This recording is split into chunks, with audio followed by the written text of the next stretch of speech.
Practical case. Use of coil in electromechanical bell. Difficulty level.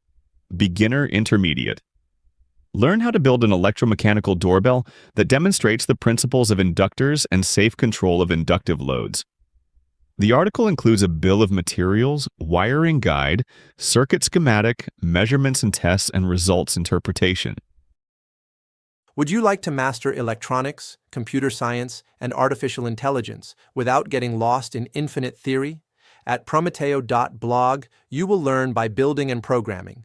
Every week, we publish concise micro-tutorials, technical comparisons, and product presentations to help you decide. And our jewel is the practical cases, very detailed guides that take you from the list of materials to the final validation. You will design and test circuits with resistors, diodes, transistors, capacitors, inductors, relays, or transformers, and undertake projects with FPGA, Raspberry Pi, Arduino, ESP32, or Jetson.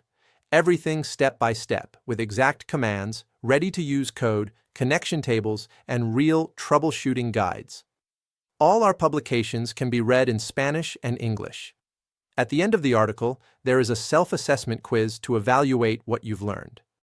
You also have your private tutor, ChatGPT, specialized in electronics, computer science, and artificial intelligence. If you really want to learn by doing, progressing project by project.